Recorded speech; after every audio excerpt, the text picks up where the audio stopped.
Dear Mr. President, ladies and gentlemen, dear students and members of the Danish Foreign Policy Society.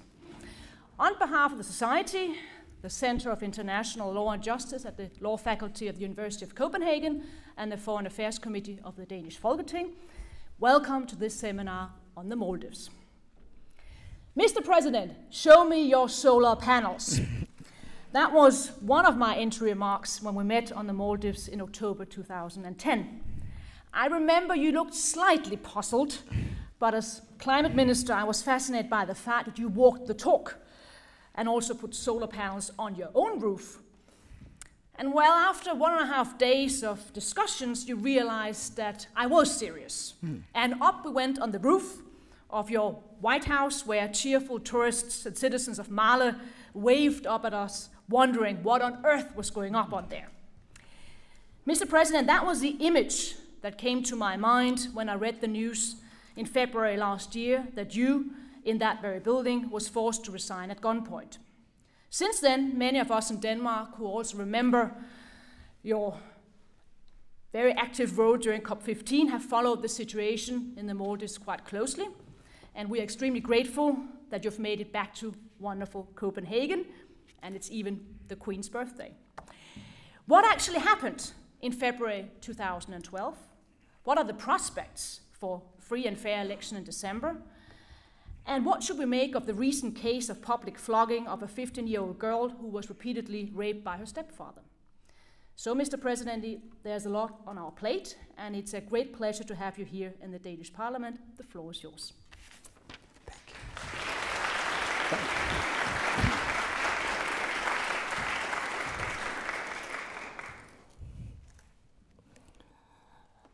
Good morning, honorable members, students, Danish Foreign Affairs League, and ladies and gentlemen, everyone present here. Fortunately, Minister, the panels are still up on our roofs, and it is saving us $2,000 a month on electricity, and of course, similar amount of carbon emission. It has been almost 4 years since I was last here in Denmark on the eve of the Copenhagen Climate Conference. The weather was very cold, but it was a time of optimism. Pushed by the United Nations, climate change was the preeminent international issue. And there was great hope that the world would finally agree to a legally binding agreement, treaty to reduce greenhouse gas emissions and save vulnerable countries such as ours, the Maldives. The Copenhagen Accord did not fulfill our aspirations, but it was the first time that big emitters from the developed and the developing world agreed to cut carbon emission. That was real progress, a critical step towards desperately needed common goal. I'm glad that the Maldives played some part in brokering the Copenhagen Accord. I was proud at the positive influence my tiny island nation was able to exert on the big polluters like China and the United States. It was also a period of great hope for the Maldives, not just because we had finally helped to make the world sit up and take notice of climate change, but also because the Maldives had recently made a successful transformation from 30 years of dictatorship to a transformation to democracy. We had been able to galvanize the people to political activism. We had been able to build political parties. We were able to amend the constitution, and we were able to have our first free and fair presidential elections. In my view, for democracy to take root, it is so important to build the necessary infrastructure for that. Without proper political parties, it is impossible for democracy to take root. Freedom of association is as important as any other ingredient for a democratic society. In the Maldives, we had been able to build this democratic infrastructure, and in 2008, we held our first multi-party presidential elections. I was fortunate to become the first democratically elected president in the history of our country. The following years were all full of positive change. Basic freedoms, freedoms which had been repressed for generations, began to take hold in the Maldives. For the first time, our people were able to speak openly without fear of arrest. Newspapers could publish what they wanted without the worry of being raided or closed down by the authorities. And for the first time in living memory, there were no political prisoners in Maldives jails. There was a palpable sense of newfound freedom. The previous dictator had been labeled predator of press freedom by Reporters Without Borders and heavily criticized by the Amnesty International. But now the Maldives was being hailed by those very same NGOs as a model of liberal Islamic democracy. The contrast could not be clearer. We took an axe to the trappings of power. The former president's fleet of limousines was slashed. His multi-million-dollar pleasure yacht permanently docked, and I invited the newly formed Supreme Court to take over the flamboyant presidential palace, complete with its infamous gold-plated toilets. I moved the presidential residence to a small bungalow where she was up on the roof. With the money we saved, we established a social safety net for the people. We provided an old age pension, provisions for the single mothers, disabled, and the orphans, and a national health insurance scheme for all. And we created a public ferry service to connect all of our far-flung island communities so people could get about to work, to trade, and to visit family and friends. We also ended the policy of separating tourists from local people. Instead, we introduced a scheme which enabled local people to open guest houses. Hundreds of Maldivians opened small hotels on local islands. For the first time, foreign holidaymakers were allowed to stay in Maldivian villages and were welcome for their tourist dollars, yes, but also for their experience of living in a democracy. In many ways, our country was opening up to the world. So profound was this transformation that I even reached into the most distinctive part of our nation's identity, its language. Under the dictatorship, words were under arrest. The Maldivian language was imprisoned. There were no words in our language to describe peaceful protest or civil disobedience. There were no words to describe a detainee who may or may not be guilty of an offense. No distinction drawn between arrest and conviction. The regime labeled those arrested during human rights protests as kubering, which means criminals. We had to lift the authoritarian laws inherited from the dictatorship, but we also had to expand the scope of critical thought by restructuring long-forgotten words associated with freedom and independence. I think George Orwell once said, if thoughts corrupt language, language can also corrupt thought.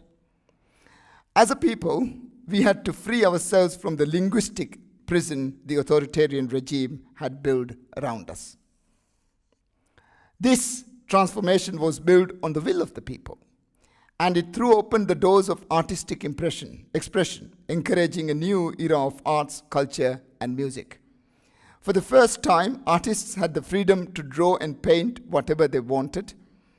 Musicians could write and perform songs unhindered, and traditional Maldivian dancing was encouraged and celebrated.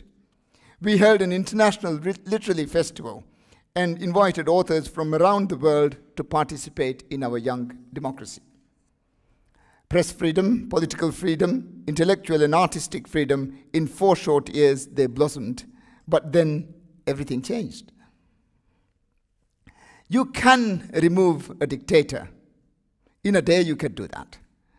But it takes years to remove the lingering remnants of a dictatorship. These are words I have often reflected upon since I was ousted in a coup d'etat last year. You can remove a dictator in a day through a revolution or, in the Maldives case, an election.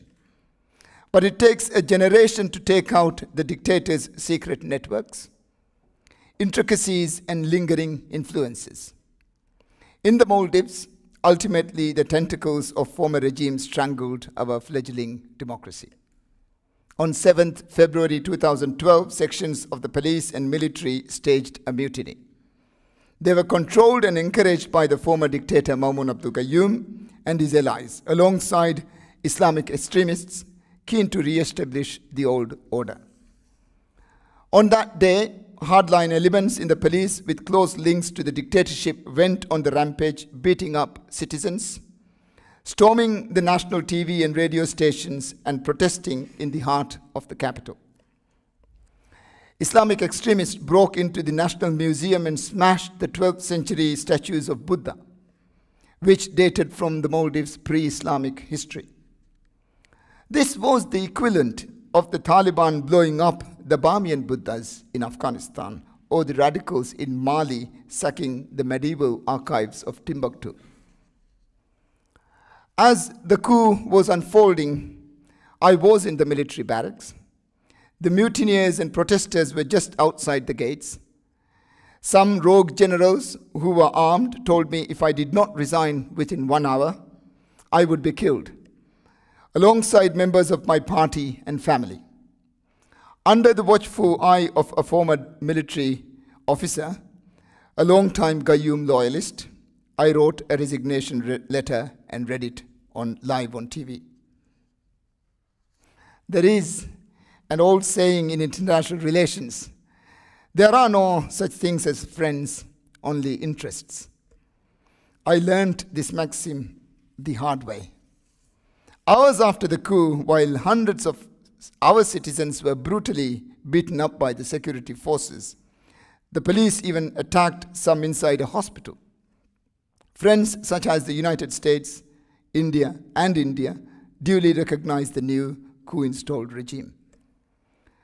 The decision by some countries to quickly recognize the new regime was met with horror and disbelief by hundreds of thousands of Maldivians who had personally witnessed the appalling violence and the illegal transfer of power.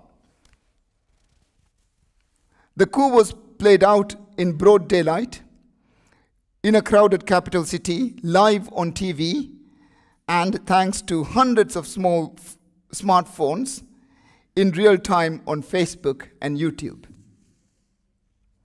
A study by the University of Copenhagen also concluded, without a doubt, that the transfer of power was illegal. There are no such things as friends, only interests. The problem with this saying is that your friends are also the people who tend to best serve your interest.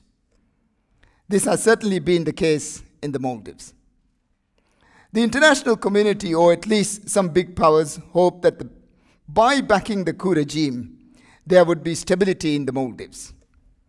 And they hope that their narrow national interest would be protected. How differently things have turned out.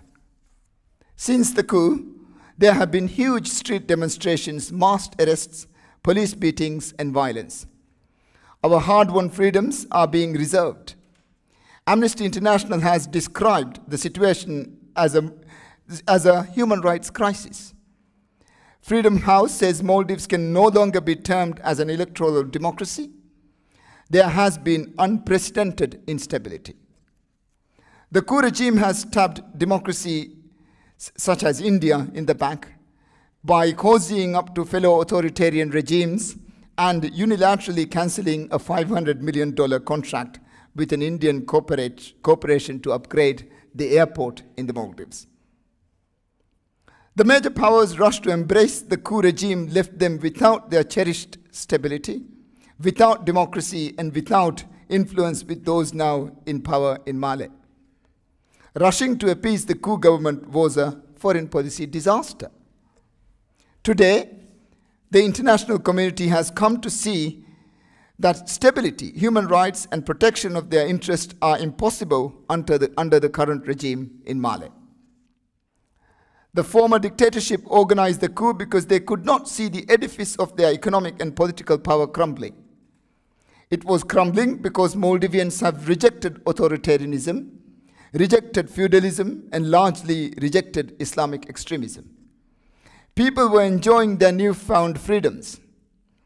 They couldn't be bossed around anymore or told what to do. The Islamic extremists also didn't like the Maldives' new democracy.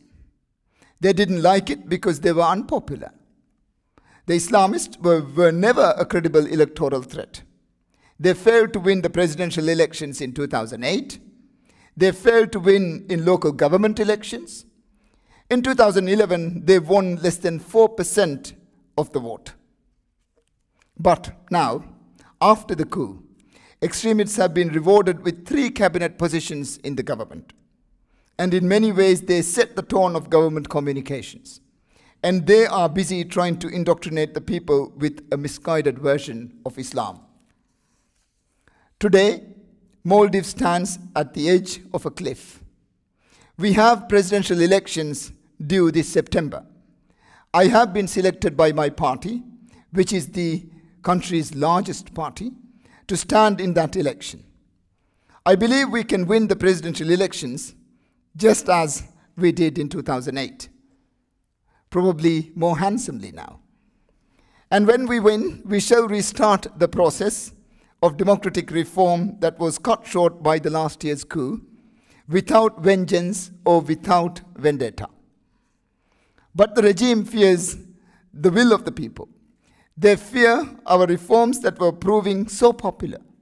They fear their own irrelevance in a peaceful, modern Muslim democracy. For these reasons, the regime has put me on trial. I am being tried in an extraordinary court by a panel of 3 judges handpicked by my political opponents. The United Nations Special Rapporteur says that the court is biased and politicized. This view is shared by Amnesty International and UN Human Rights Committee. The wider international community now understands the importance of having a free and fair election in the Maldives. And they understand that elections can't be considered free and fair if the leader of the main opposition party is banned from contesting.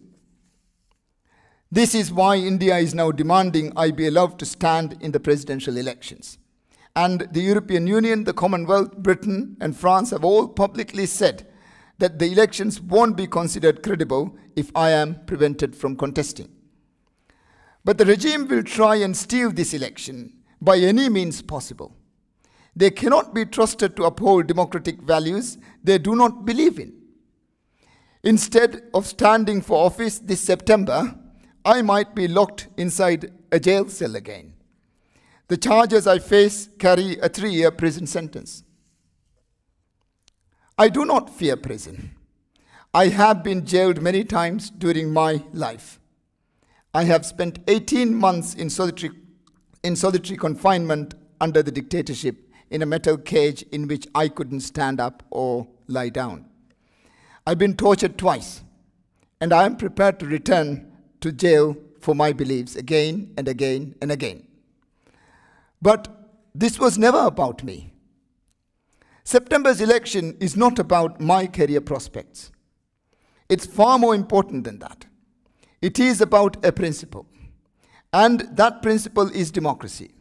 It is about the fundamental right of the people of the Maldives to be ruled not down the barrel of a gun, but peacefully with democratic consent through the ballot box. It is about whether our children, including my two daughters, can grow up in peace. It is about whether our mothers can reset and rest easily at night. It is about the 15-year-old girl who was repeatedly raped by her stepfather, who bore her stepfather's child and had to watch her own parents murder the baby, who was then, in a gross affront to justice and human decency, found guilty of fornication and sentenced to be flogged by a Maldivian court. It is about all those who suffer when the principles of democracy are abandoned. To stand in defense of these principles, even when the sun is setting on democracy, to look upon the wreckage caused by injustice and say no more, to respect human rights regardless of political expedience. These are the hallmarks of a progressive civilization.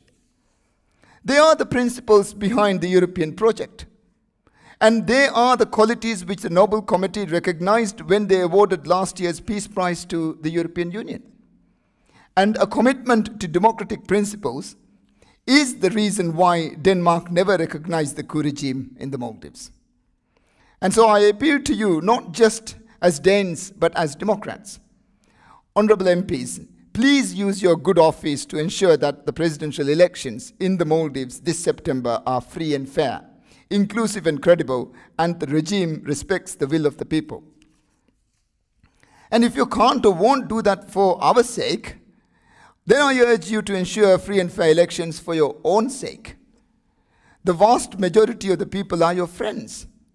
They share your values, they want to enjoy the democratic freedoms that you do, and they want to live in peace and harmony. They deserve to live in a democracy.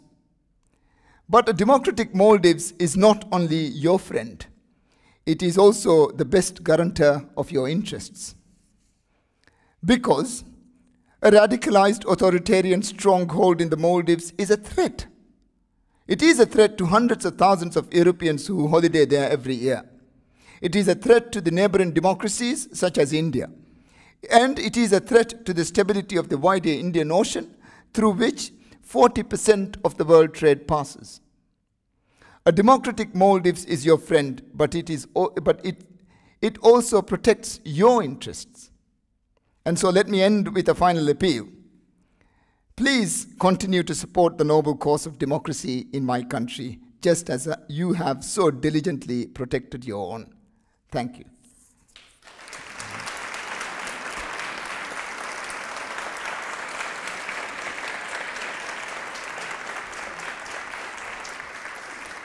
Thank you.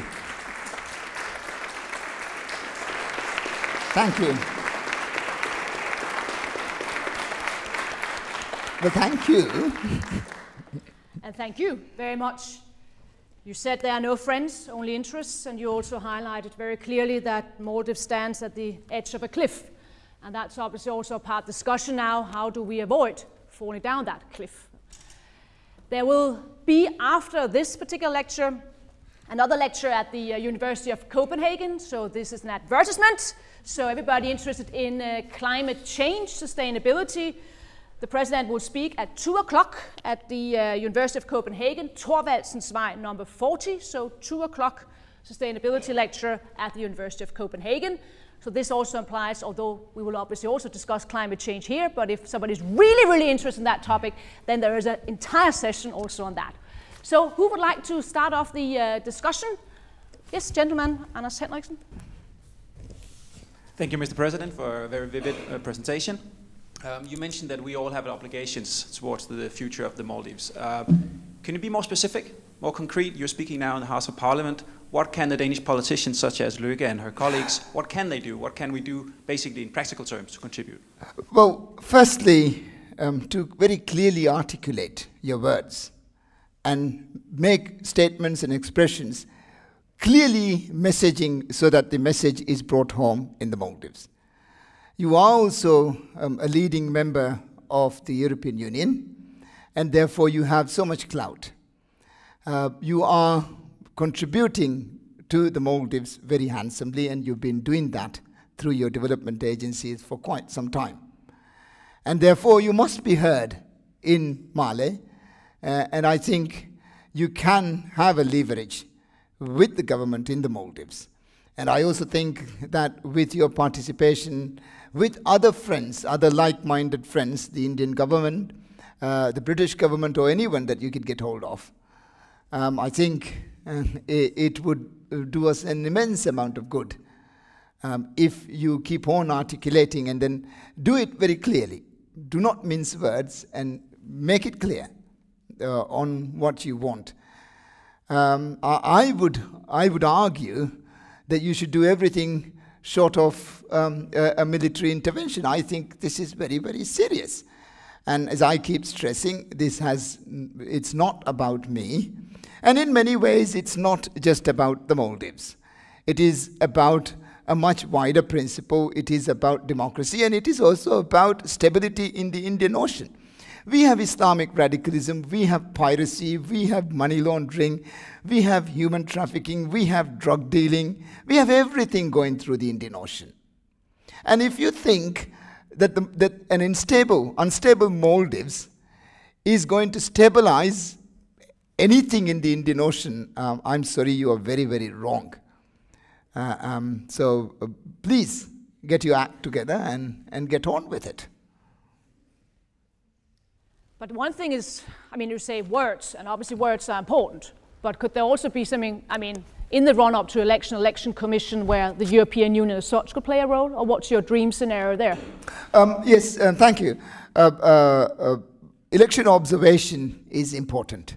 Water protection is important. And also reforms are important. And with your vast experience in building democracies, I'm sure there's a lot that you could do in terms of the kind of assistance that you're giving. Election observation with the Maldives Elections Commission, working with them is, I think, very, very important. And also, at the same time, through the UN, through the Commonwealth, through the European Union, in protecting the vote. And also, we feel that the Commission of National Inquiry that looked into the transfer of power made a number of recommendations. Some of the most important recommendations were to reform the police and the military. Now, you have to have mutinous elements within the military and the police. And if you are naive enough to think that they are going to let us have a free and fair election and dig their own grave, then God help us. We must be able to remove these elements from the police and the military. It's not all of the police, it's not all of the military. These are elements within the police and the military. I think those familiar with dictatorial regimes would understand all sorts of guards associated with the presidential guards and the special operations police. These are institutions within institutions, and you can't surgically remove them. So I think we must push to do that. Otherwise, we would be made to look like fools. Yes, gentleman who was also on top of the roof, studying the solar panels. And it's still not leaking, the roof. It's still not leaking. Okay, that's good to hear.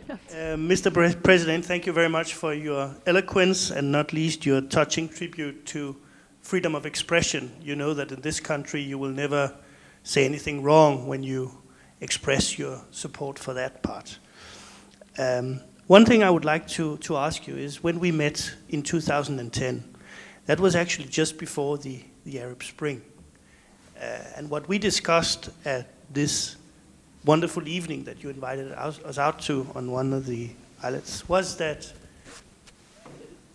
the special thing about the Maldives is that it is actually one of the first places where you can actually see Islam and democracy actually working its way, just up until the coup. And I know you have strong viewpoints about this, and strong viewpoints about Wahhabism spreading in the region. Could you try to explain, maybe to a wondering Western public, the true facts of what is actually happening? The fight between progressive and reactionaries, or if you would put it in more lyrical terms, the fight between the darkness and the light, please. Thank you. Very often the Maldives is a prelude to what happens in the Middle East. It happens first in the Maldives, and then it happens in bigger Islamic societies. We were able to build political parties, galvanize our people to political activism. You must understand, Hosni Mubarak and President Gayoom went to university together. So these are, in very many senses, like the 1500s European kingdoms, where sisters are always married to each other on all sorts of places. So you have rulers connected to each other through all sorts of mechanisms. So once one of them fall, it's very often that the dominoes start falling after that.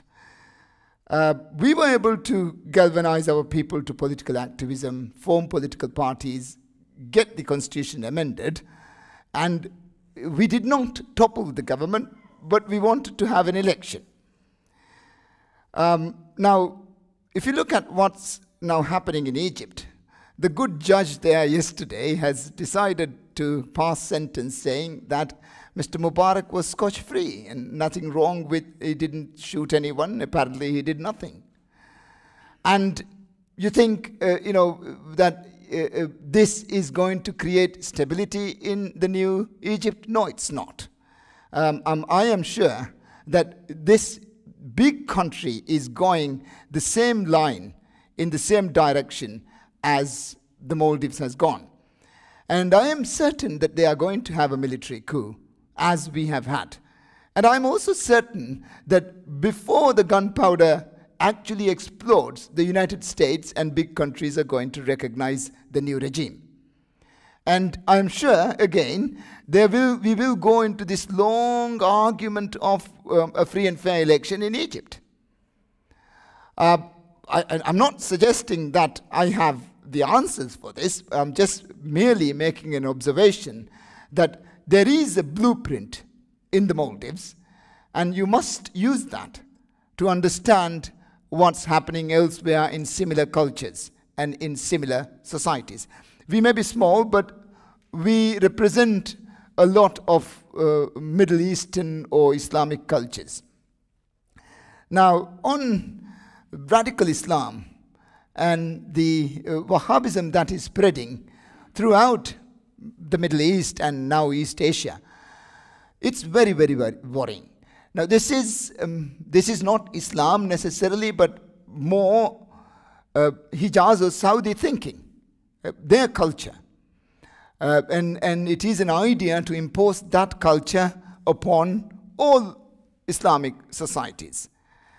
And I'm afraid that the spread of that thinking is very, very rapid, partly because we haven't stood up and given an alternative narrative. Other more liberal Muslims haven't come out with a proper narrative that can counter the radical Islamic viewpoint. Now, what the radicals are doing, they have an answer for everything, anything. You could ring up in the middle of the night and say, Sheikh, I'm not able to sleep. And then the Sheikh would give you a hadith and a revelation on what the Prophet did and what the God has prescribed on sleeping in the middle of the night, and then you go back to sleep. We don't have a helpline. We don't have an alternative narrative. And I think it's so important that we come up with an alternative narrative, a liberal version of Islam, or actual version of Islam. I wouldn't argue that it's a liberal version of Islam. Radical Islam is spreading like wildfire even in Sri Lanka. And this is happening all over the world, all over the East Asia, Thailand, Philippines, Malaysia, Indonesia, Singapore, even India and Sri Lanka. And because Maldives is a very Islamic country, apparently, it is able to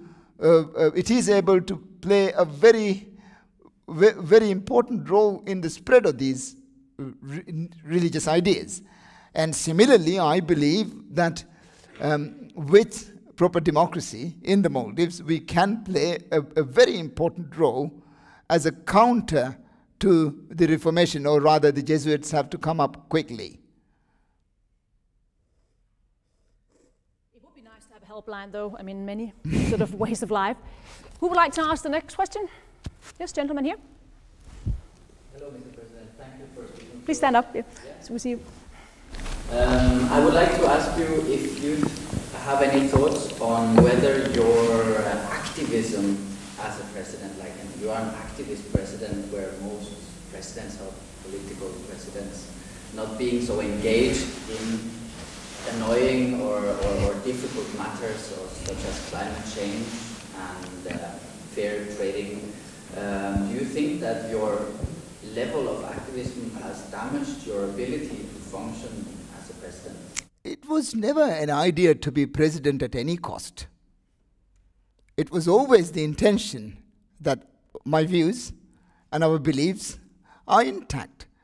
It was never the idea that I compromise on everything and try to, power was never the goal, and it never is. I would keep on saying what I think is true, you like it or not.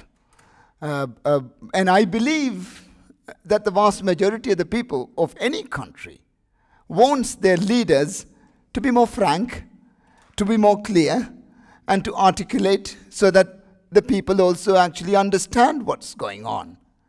Very often we are left in the dark and not knowing why issues take one form or another.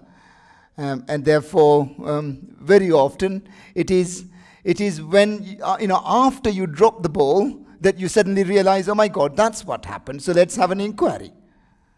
The point is that you don't drop the ball, that you don't go to pick up the pieces after you've ruined it. My point is that heads of states, or whoever you are, even whatever you may be, you must tell the truth, and you must say it from your heart. And sometimes people don't like me, and sometimes they try to kill me or mob me. But we must go on. We must go on. Yes. Claus Karl Petersen, Director of Foreign Policy Society. You appealed for support from us and from other like-minded countries.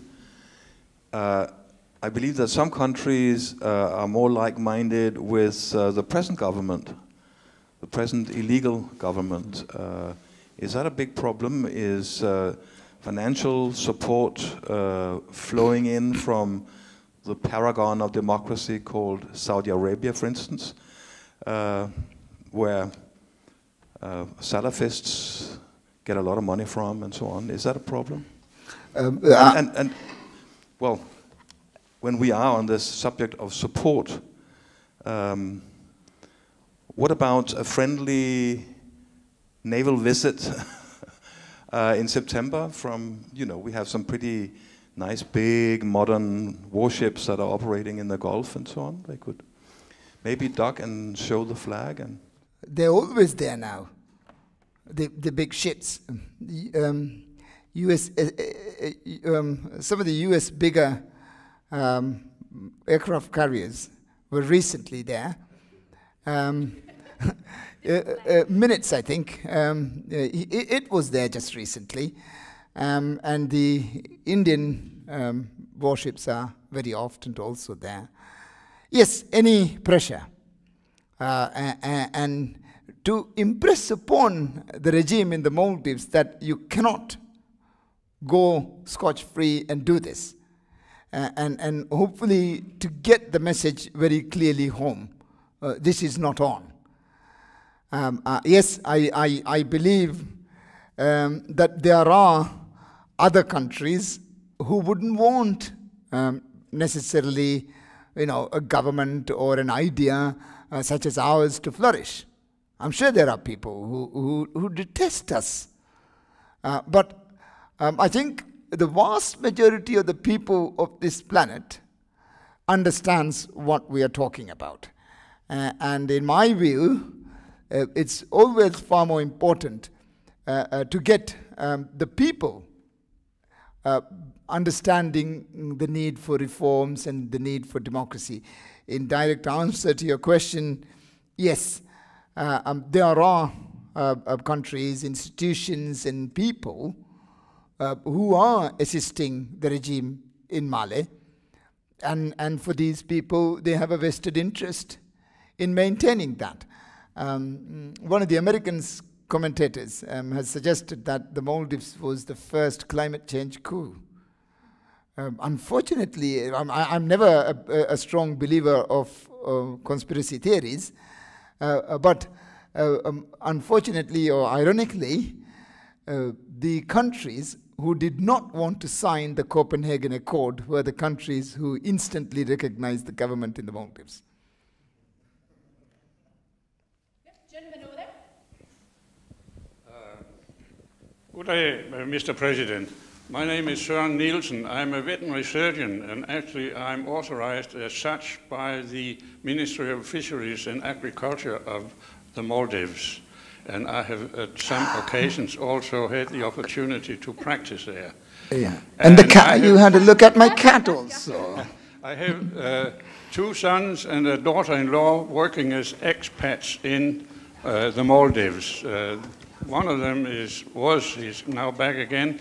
He was a diving instructor, and the other 2 are pilots with the Maldivian air taxi. And you have probably been piloted by some of them. And my question to you is, because of my interest in the Maldives, I come there occasionally too myself, is that I read on a daily basis, I read the Maldivian newspapers. And I'm a little bit worried about this coming election, because apparently your opposition refrains, or they don't want inspectors from other countries to come and inspect if these elections are being fair and so on. And I wonder if you have any ideas of that, if that will be a problem when the election is coming. The other point is that I yesterday read in a leading Danish newspaper that the Maldives are listed as, with Saudi Arabia and a few other countries, as the second most aggressive against Christianity, and they are pursuing Christians more than any other countries. And I wonder, if you come into power again, if you are able to do something about that, to have more freedom of faith, of religion. So 2 very important questions, but what happened to the cat, Mr. President? Thank you very much, sir. The gentleman there looked after my cat soon after the coup, but my daughter's cat, actually, and thank you very much. But my daughters feel that they beat up the cat and pepper sprayed it and murdered it, and so there it is. So in answer to your question, in answer to your question, yes, there is a difficulty in accepting or getting the regime to accept international observers. But I never give up hope. And I don't necessarily go on a pessimistic line of thinking. I believe that this can be done. And I think everyone should believe that this can be done and this must be done. And we must keep saying that this must be done. And I think, yes, all what we can do is give our best shot at it. And we must work on that regard. Yes, there has been a lot of xenophobia, Islamic rhetoric, and a lot of intolerance going on in the Maldives. I mentioned smashing of the 12th century statue of the Buddha. These were from our pre-Islamic history. And also, we've lost a number of pre-Islamic manuscripts as well. So there is this idea of wanting to return back to Hijaz as it was in the 7th century. This is Wahhabism I think that's Wahhabism in principle. There is that idea that they want to revert us back to how it was exactly in the 7th century Hijaz. And it is difficult and it is worrying, but I hope that our society, I believe, the vast majority of them are very, very tolerant people. And I think if all this rhetoric is removed from the official discourse, then there will be a much more liberal society. And I assure you, the rhetoric will be removed from the official discourse. Yes, all the way to the back. Please wait for the microphone. And condolences about the cat. And, okay. Do you want to continue? Or Yeah, please go ahead. Thank you for being here, Mr. President. I would like to hear a little bit about your thoughts about climate change. You mentioned the Copenhagen Accord yourself. It seems that some of the momentum in especially the Western countries to do something about climate change disappeared with the financial crisis. What do you think about, like, what is your view of the future of island states like the Maldives today, and what can the Western countries do about it? Thank you. I was going to say that it is Her Majesty's birthday, and you were the first woman. I just suddenly remembered that it is Her Majesty's birthday today, and happy birthday, the Queen.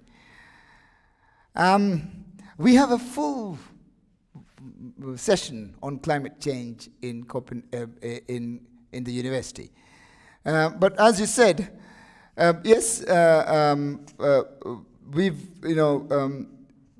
the attention that was given to climate change issues leading up to the Copenhagen summit, it's dwindled a lot.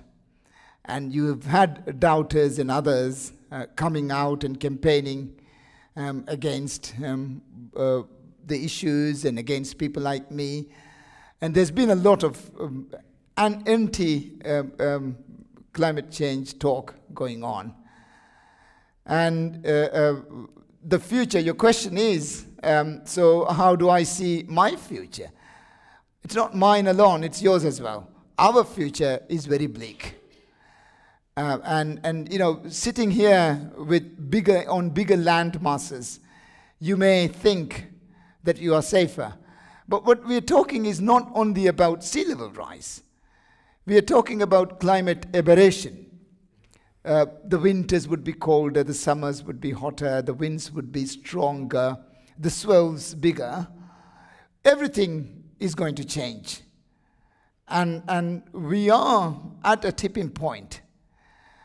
And you said that the financial crisis, I mean, I always think that the financial crisis is the most opportune thing for people to change their ways. With new green jobs, I mean, fossil fuel is obsolete technology. It's dirty, it's untidy, it's loud, it's cumbersome, and it's obsolete, and it's expensive. You have all these other renewables. That is, you know, that is the future. And if countries can't embrace the future, then you can't be the leaders of tomorrow. I find it quite ironic that countries emerging as superpowers or with newfound wealth, unable to embrace the new technology, it's extremely silly of them. And I think these countries would probably be left behind. And then your new leaders would be those who are able to go towards the new technology, those who are able to understand the delicate nature of the environment of the world. You know, there is no plan B because there is no planet B. We just have this one. And then, you know, you can't cut a deal with physics. You can't cut a deal with Mother Nature. It's a science, and it's a precise science. It's there. And we just have to live with it. And I hope that people understand this. And I believe that politicians would only do as much as you tell them to do. She would do as much as you tell her to do, as the people tell her to do. I would do as much as, you know, my people tell me to do. But one gentleman here said that I've been saying other things other than what the people tell me to say. But my point is that for us to save the Maldives and for both of us to be saved and our children to have a bright future, we must act. We must be out on the streets. Tweeting wouldn't just necessarily get over this, you know. We must do something more active. We have this idea that because you're writing about 10, 15 tweets a day, of course you're doing a lot. But you actually need to do something. More than tweets, yeah. Okay, I think we have time for a final question. Would anybody like to ask that? Yes, gentlemen. Yep. Yes, hello, Mr. President. I imagine while you were being president, you had, I'm not familiar with the constitution of the Maldives, but I imagine you had some role in leading the military.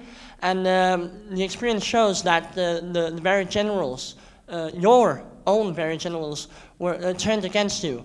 So in the case you return to power in the Maldives, do you think those generals will just peacefully accept your command-in-chief and leave away? And if not, what do you then think could be done? Thank you. Thank you. This is very, you know, I believe that there is something called inertia that surrounds events with a popular vote. If the people of our country wants me as a clear leader and a clear commander-in-chief, it's up to them. And I am seeing that they are going to give me a big vote. They will probably give me 70%, and it's huge. And I think when that happens, all these generals and, you know, all these kind of irrelevant people would have to understand, and there would be inertia around issues. And I hope that that would give me space, or give us the space, to reform the place. Again, I want to stress there should not be an idea of revenge or vendetta. We must not entertain this idea that we want to get at them. Yes, of course, they are evil and bad and, you know, all the adjectives that I'm not going to say now. But we must not be, let's say, so little. We must be able to work with them, and we must be able to reform them. There are elements within the military whom we should, of course, address. But that doesn't necessarily mean we are going to disband the Maldive military or the police. You know, Iraq has never got around doing anything after disbanding Saddam's military. We thought that everyone was against, or everyone in the military would be against democracy, which is not true. There are elements within any institution who would be against many, many things. So we can't have a blanket solution for this, and I think we must make good use of our minds and always be as compassionate as possible. But this is the only reason why people are not voting for me. They keep saying now, President, if you want to be that compassionate again, you know, we will go through the same damn thing. So I have also learned, and this has been a very big learning curve. Thank you.